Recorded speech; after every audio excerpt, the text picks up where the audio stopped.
Hey guys, my name is Moon and today we're starting another visual novel. So this time it's called ELEGIES. So this one is a mystery thriller visual novel, and the basic premise of this one is this guy Zach can see a ghost girl called Aya, this girl with a blonde hair, and they try to investigate her past and something like that. So anyways, let's just begin a new game. This game is developed by Dreamsquircle. I actually thought this game was gonna be horror, but yeah, it was just a mystery thriller one. But let's see if it's good or not. So this one is a short one. They said about 5 to 7 hours, if I'm correct. So pretty short visual novel. Okay, my eyes snapped open in the middle of night. For some reason, I'm filled with a deep and an overpowering sense of dread. It's like I was woken up by some ancient survival instinct. Some mysterious part of myself that never quite sleeps.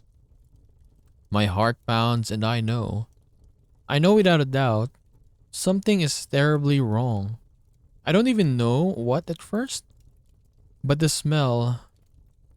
I smell smoke. Mom? The acrid fumes are so overpowering that I can taste them and my throat burns as I call out in desperation. When there's no answer, I stagger out of my bed, my breathing ragged and uneven. Mom? Dad? My eyes gradually adjust to the dim light as I stand in front of my door for a long agonizing moment. I am terrified of what I'll find on the other side. Each possibility that I turn over in my mind is full of more unimaginable horror than the last. I almost wish I could turn around and go back to sleep and pretend that everything is fine until it's all over. But in reality, I have no choice. Okay, my house is burning. I have lived in this house my whole life. I've opened this door and stepped out into the hallway almost every morning for as long as I can remember. It used to be normal, forgettable part of my routine.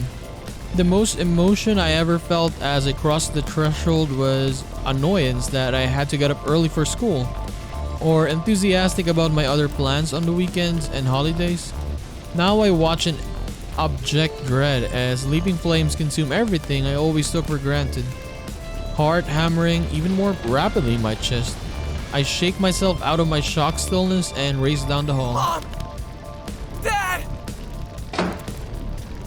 I burst through their door to find even bigger and brighter flames wreaking their path of destruction through my parents' bedroom. My eyes dart back and forth, searching for some sign that they're okay. They're not in their bed. Maybe they got out already. Your mom and dad got out and left you. Okay. But that doesn't make sense. I know they wouldn't leave me alone. A hacking cough tears through my lungs, sparking a memory of a fire safety class from my childhood in the back of my mind. I drop to my hands and knees to limit my smoke inhalation. And that's when I see her. Oh, the mom. She's lying there. My mother is lying motionless on the floor by the end of her bed, her hand reaching out with splayed fingers pointing toward me. Her eyes are open, unblinking, and filled with unmistakable horror. Mom! She's gone. She doesn't respond. Her expression doesn't change. A part of me knows why, but another part of me isn't ready to accept it. Mom! Mom! Can you hear me? I call out again, my throat burning from the smoke. She can't hear me. I know she can't. She'll never be able to hear me again. Still, I crawl toward her as the flames crackle around me.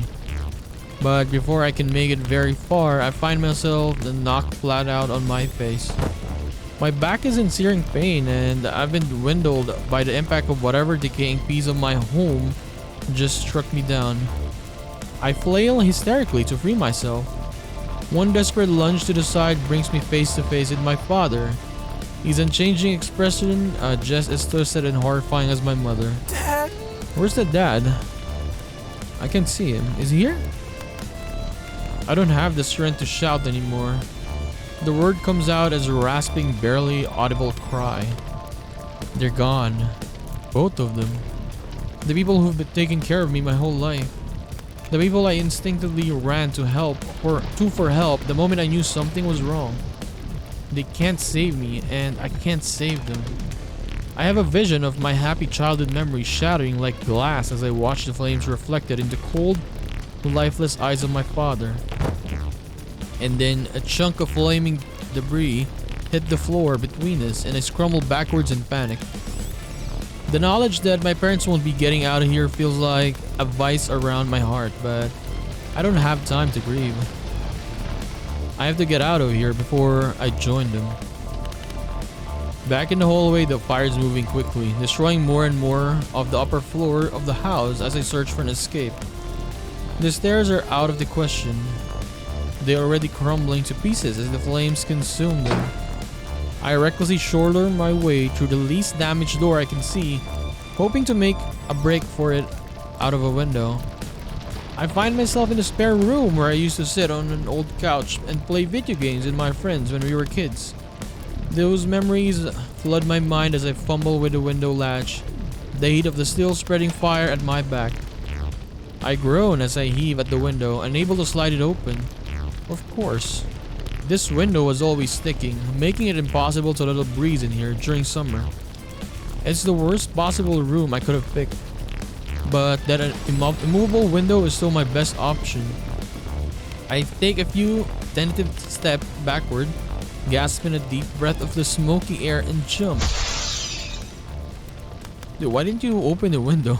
Why did you jump through the window? The glass stares at my skin as I smash through it, and for one horrifying moment in the air, I feel certain that I'm going to die. And then I hit the ground, crying out uncontrollably in pain and fear. I mean, that's gotta really hurt though. But alive. You're alive at least. I've landed in a crumpled heap on my side, one leg and shoulder taking the brunt of the impact. I know without even trying to stand that something is broken. Not just from the pain, but also from how wrong it feels. Coughing and spluttering, I twist into a position where I can use my good arm and leg to scrabble through the dirt toward the road.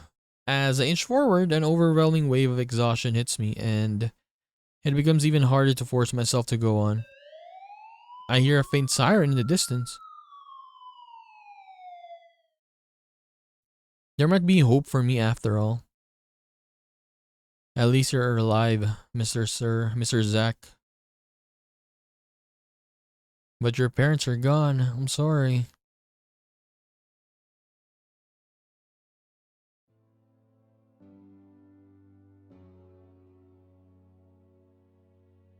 Okay, we're in the hospital now.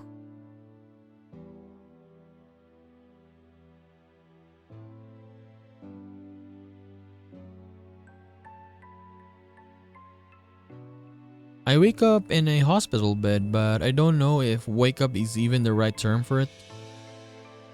I don't feel awake. I don't feel alive.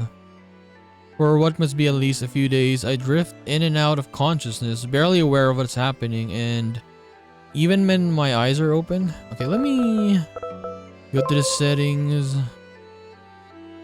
Make it a little bit louder. Master. Okay. For what must be at least a few days, I drift in and out of consciousness, barely aware of what's happening even when my eyes are open. Faces clad in masks of concern bob in and out of my vision. Sometimes they try to talk to me. They tell me about how the treatment is going for my burns and lacerations, or the comminuted fracture, or the smoke inhalation. Worse, sometimes they try to ask me how I'm doing or tell me they're sorry. Sorry for the loss of my parents. It feels so insulting, so patronizing, as if they could ever understand. As I grow more and more stable, I learn that I have no choice, or I have a choice between two different states of consciousness. I can be in all-consuming pain that makes every second feel like an hour, or I can be on drugs that dull the pain along with everything else. The drugs leave me confused and disoriented and frustrated with my inability to focus. I can barely even string two thoughts together to pass the time. Sometimes I think it's not much better than the pain. But at least both options are better than falling asleep and experiencing it all again. Even more helpless than before. Watching as the flames destroy everything I ever loved. Either way, there's not much I can do to keep myself occupied in the increasingly long gaps between visits from disquieted doctors and nurturing nurses. I could never even dream of summoning in the energy and attentiveness needed to do something like read a book. All I can do is lie here and listen to the muted voices on the television in the corner of the room as they go through the routines of the same formulaic scripts day in and day out. But one day, something finally changes in the form of a mysterious girl.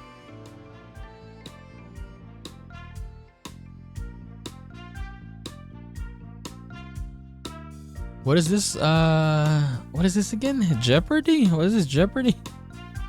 I drift back into painful wakefulness from another one of my heart-wrenching nightmares one afternoon, and she's already there, eyes glued to the television. I can just make out the side of her face at the edge of my limited field of vision. She's probably not supposed to be here. She looks like she's my age or a little younger. It looks like she's wearing a hospital gown. Must be another patient wandering the halls. But she's the first person I've seen who isn't bombarding me with invasive treatments or unwanted sympathy, so I find myself hoping she stays. I wonder if her own TV set isn't working, or if she isn't lucky enough to have a private room like mine. Maybe that's why she came in here to watch her game shows in peace. Because this girl is definitely really into game shows. Ooh, I know this one. Who has rented the car? She yells out the answers at the screen and then cheers and claps when she gets them right. Over 800 next. Yeah. I almost don't want to disturb her. She seems so serenely happy in her television-induced reverie. But even more than that, I want to know who she is. Wow. I don't think I've ever seen anyone get that excited about watching Jeopardy outside of an old folks' home. It reminds me of me visiting my grandmother and hanging out with her and her friends in the common room of the long-term care facility before she died.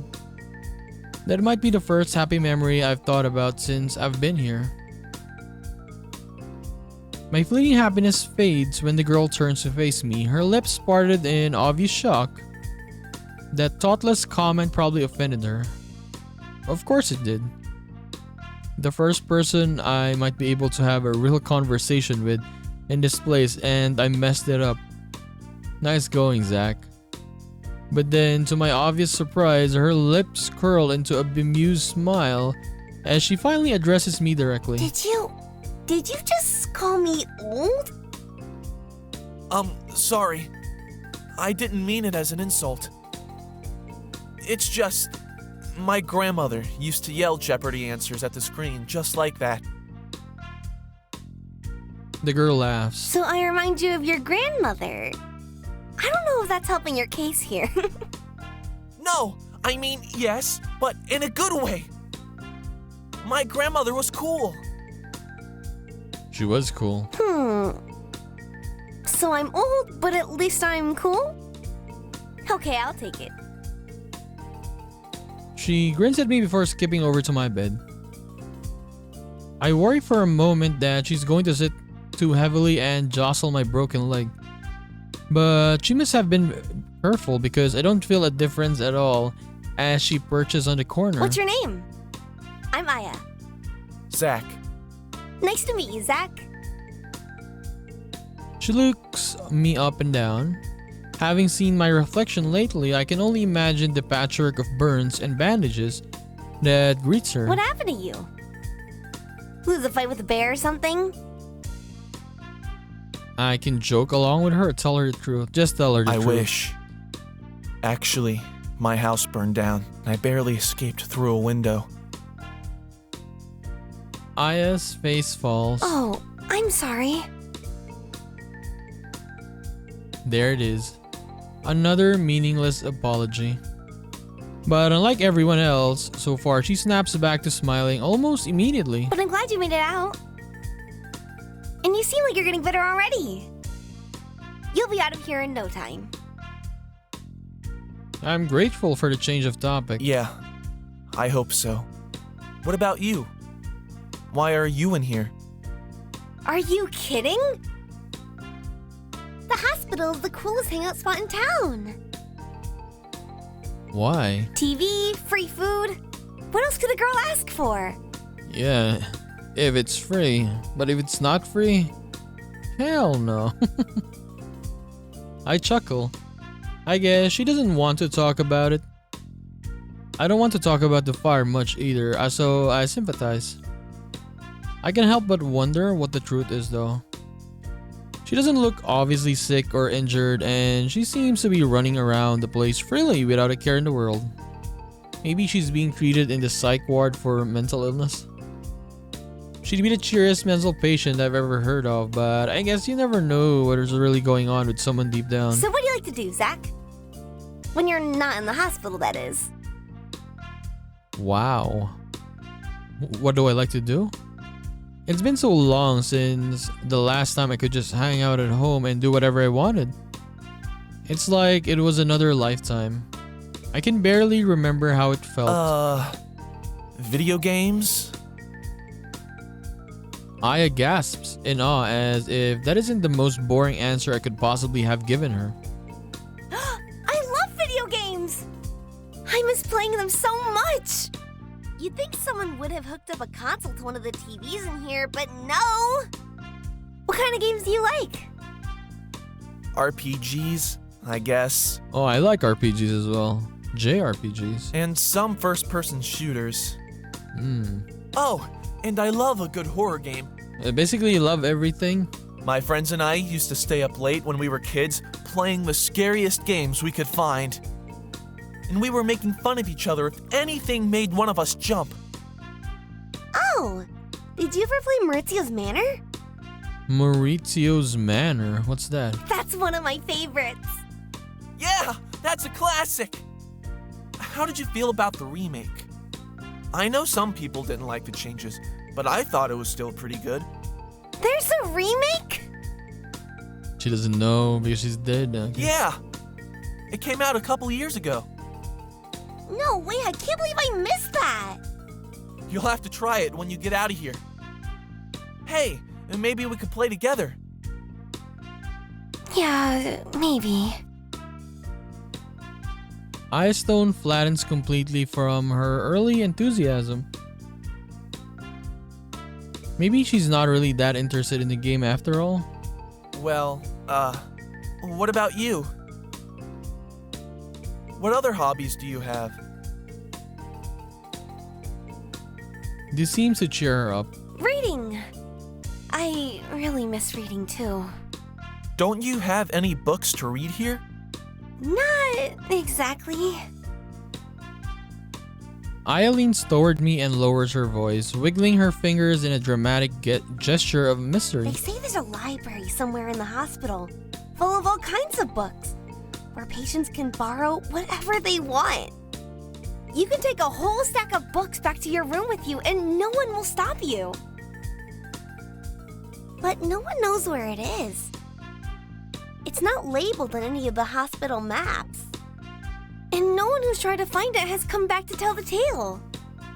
Some say they're still there in the library, so distracted by the endless reading material that they forgot about everything else. Question the veracity of the story. No one ever comes back from the library. How has anyone heard about it in the first place? Because Aya huffs in frustration. there are clues Clues? Okay. and hints all over the place. And if you put it all together, you can figure out where it is. All this time, I've been too scared to hunt for the mysterious library on my own. But maybe now you can be my partner in crime and come with me. Okay. That would be fun, but I gesture toward the thick cast on my broken leg. I'm not in the best shape for exploring right now. That does pose a bit of a problem. But you'll get better soon, right? And once you can get around a bit more, the adventure of a lifetime will begin. I can't help chuckling at her unbridled enthusiasm. Okay, Aya. Sounds good. She beams as if I had just promised to buy her a huge ice cream cone or something. So, does this hospital have any other mysteries I should know about? Oh, yeah, of course. There are 7. 7? There are always 7. Okay. But I'll tell you about the next one next time. As she speaks, one of my regular nurses rounds the corner into my room, a glass of water and a small paper cup full of pills in her hands. Gotta go for now. Bye, Zach. Bye? Aya practically sprints away, and for a moment I'm worried she's going to collide with the nurse and spill my water and medication everywhere. But instead, she brushes right past her, and the nurse barely reacts before approaching me and asking how I'm feeling for the millionth time. As I swallow the pills, I'm still thinking about the story Aya told about the mysterious library. I'm pretty sure she just made it up to entertain me, but it was a lot of fun. It was the first thing I've found fun in a long time, really. I hope I get to hear more of her story soon.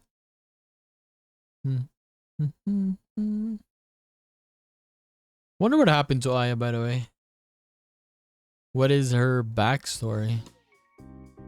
Aya flits in and out of my room several times over the next week, always with a big smile on her face.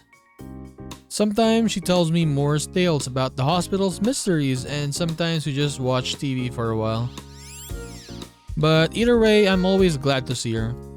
She brightens up my monotonous life and gives me hope that maybe someday, eventually, everything will really be okay again. And things start to look up even more when one afternoon another visitor finally steps through my door.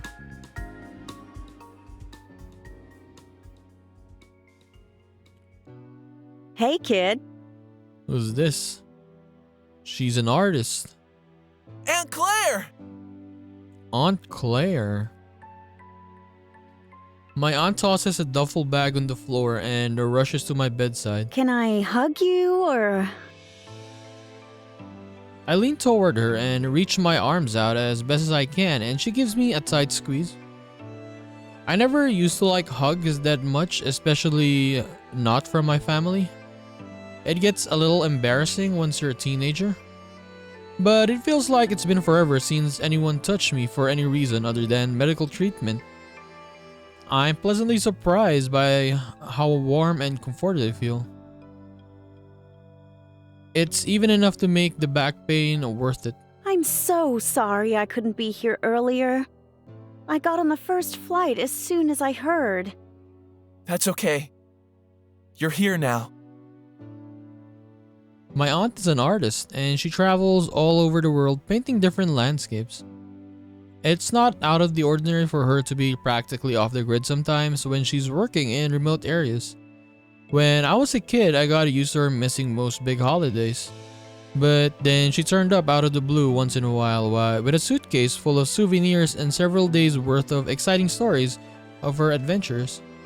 I used to beg her to take me with her on the next one, and she always promised me she would one day when I was old enough. I'll have to tell Aya some of those stories sometime. How are you holding up, kid? Aunt Claire finally lets go of me and pulls up a chair next to my bed. Well, I try to shrug, but it only makes me wince in pain. I think that's a pretty good answer to her question. Yeah, I don't know why I asked. Look. She leans in and very gently rests a hand on the left bandage of my two shoulders. It's going to be okay, kid. I know it doesn't feel like it now. It probably feels like your life is over already at 16, with your home and your parents gone just like that. It's a terrible thing to have to go through. True, it's very terrible. They were there and they're not there anymore. But you're going to get through it. You're going to be out of here and walking again in no time. And you're not going to be alone because I'm going to take care of you. Okay. I sniffle slightly, trying not to cry in front of my cool aunt. I really needed that reassurance. Thanks, Aunt Claire. No problem, kid. She's silent for a moment as she wipes away a tear of her own, and it hits me that this must be pretty sad for her too. She and my dad were always close. It can't be easy to lose a brother. But soon enough, she's striking up conversation again. I wonder how much of her confident demeanor is her just putting on a brave face for me. So, hey, any preferences on where to live once they let you out? I'm going to start looking through rental ads later today. We don't even have to stay here if you don't want to. We can move somewhere totally new. You're going to rent a place for the two of us? Who else did you think you'd be living with, kid? I hadn't really thought about it at all. I haven't been able to imagine any kind of future outside of this room. I mean, maybe you'd rather live on your own, but you need a legal guardian until you turn 18 at least. No, that's fine. I want to live with you. It will be nice. Great. So what do you say? Should we take off to Vegas? Vegas? Claire gives me a joking grin and I chuckle. Here is fine for now. That way I can finish school with my friends and stuff. Then again, I don't know how accurate it is to say that I have friends considering that none of them have come to visit me yet. And I can only imagine how far behind I'm getting in school. All right, you got it, kid. I'll rent us the best duplex this town can offer. Thanks. Anything else I can do for you? Are they feeding you well enough in this joint? Need any books to read? Oh, some books would be great, actually. I made a friend in here who was just telling me how much she misses reading. Then I'll hit the bookstore on the way back to the hotel and grab something for both of you. What kind of books does your friend like? She likes a horror one. Well, I know she likes horror games, so maybe she would want something scary to read too. If I knew what room she was in, I would... Oh! Just then, I catch a sight of Aya herself out of the corner of my eye.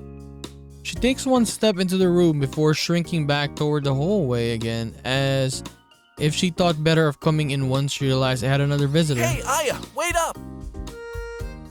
Aunt Claire turns her head to see what I'm shouting about. Aya appears to be on the verge of running off, before she sighs and stays still in the doorway. I've never seen her look so incredibly anxious before. You don't have to be shy, Aya. This is just my Aunt Claire. She's nice, I promise. Zach. Aunt Claire cranes her neck to look down the hallway before turning back to me. Who are you talking to? I look over at Aya, my jaw hanging open in shock and confusion. She shakes her head and tears brimming on her eyes. Somehow I understand. I force an awkward chuckle as I break my gaze away from her and plaster a fake smile on my face. Wow, I can't believe she already ran off that fast. I thought I saw my friend for a second, but I guess she got nervous when she noticed you and made a break for it. She's really shy. I shift my eyes back in Aya's direction for a moment and catch her giving me a sad smile. Oh, too bad I missed her. I'd love to meet her if she feels more comfortable next time. Yeah, maybe. I'll talk to her. But I know that nothing I can say, so Aya is going to change the situation. The fact is, as crazy as it seems, my Aunt Claire can see her. I'm starting to wonder if I might be the only one who can. Ooh, very mysterious. Why is it that Zach can only see her, right? Why? What is the reason? So, now you know. Aya floats to the edge of my bed after my aunt leaves. How is it that I didn't notice she floated before? Do I? I'm not even sure what I know. Aya shrugs. Well, you know I'm not normal for one thing. Are you? I feel silly even saying it, but I'm not sure what else it could be. A ghost? I guess so. I mean, it seems like I fit the criteria, right? I can float around, walk through walls. Oh, and I can't touch physical objects at all. Like, watch this. Wait, how did she turn on the TV then? She was watching Jeopardy, right? How did she do that? Yeah, I was waking up and she was already watching. How did it happen? Maybe the TV was open already? Maybe. Okay, Aya slowly reaches her hand toward mine. Even knowing that she's whatever she is, it's still a bit of a shock when her fingers come into contact and the expected physical sensation isn't there. I watch enthralled and a little scared as her hand fully passes through mine. It feels a little tingly, as if my hand fell asleep. A little bit cold too. But that's it. Nothing else. Aya lifts her hand again and waves her incorporeal fingers in the air. It's kind of cool sometimes, but also really annoying if you want to do something normal like read a book or change the channel on the TV. Also, no one else can see or hear me. Really? No one? She nods. You're the first one. I couldn't believe it when he just started talking to me like I was a normal person. Like I was alive. Maybe I should have told you right then, but I didn't want to scare you off. It's been so long since I could have a real conversation. How long has it been? That, I don't know. You lose track of time after a while. You know, when nothing really changes? Aya. I think about the pain and frustration of the time I spent alone in here before I met her. Then I envision it stretched out over months or maybe even years. It must have been terrible. Oh, it's not so bad, really. I mean, I can go wherever I want. All over the hospital anyways. And this place is huge. There's so much going on all the time. So many people going through new and transformative experiences. And some of it is sad, sure. But some of it is amazing. I've seen people recover from the worst trauma of their lives, working hard at physiotherapy, until they can finally go home again and feel good about the future again. I've seen people have life-saving surgeries that never would have been possible a few years ago. I've seen exhausted young parents ecstatic about holding their adorable new babies for the first time.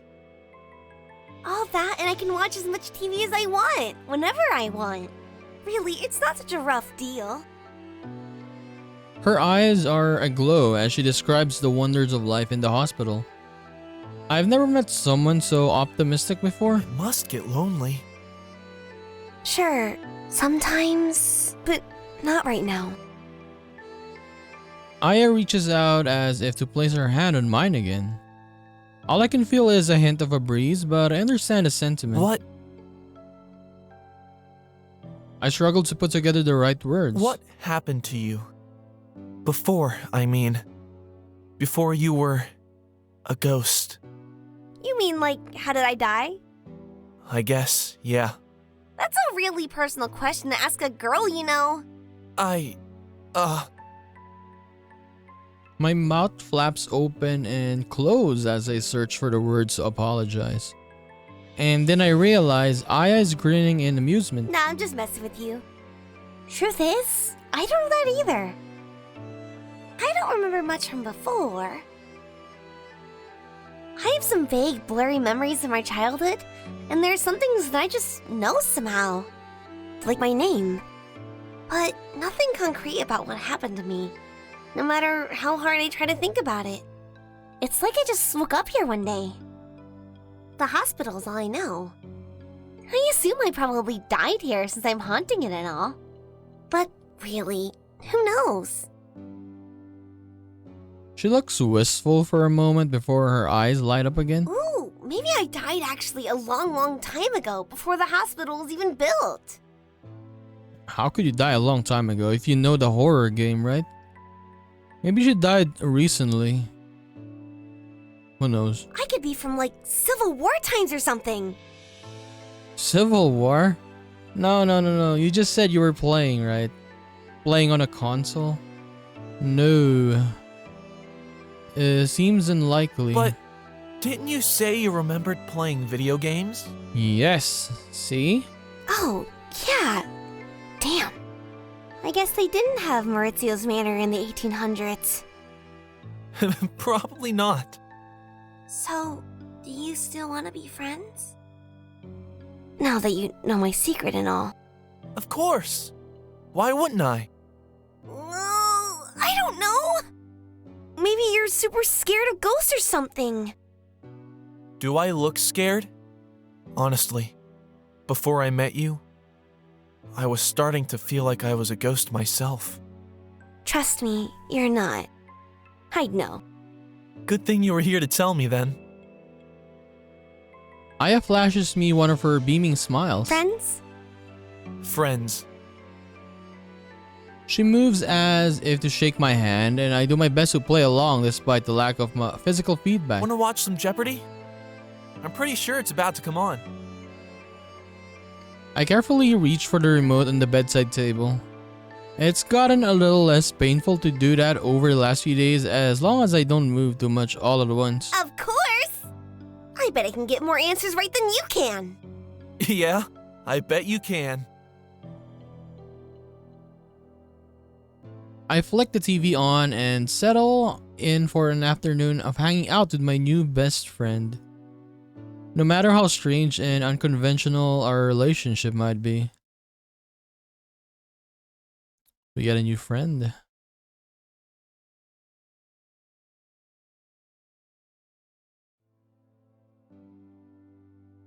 Okay, I think we'll end for now.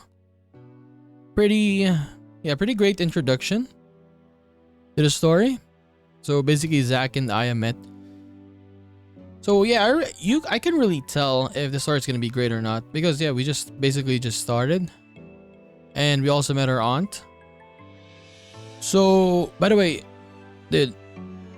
what is the word? I really like that it has voice acting in it, right?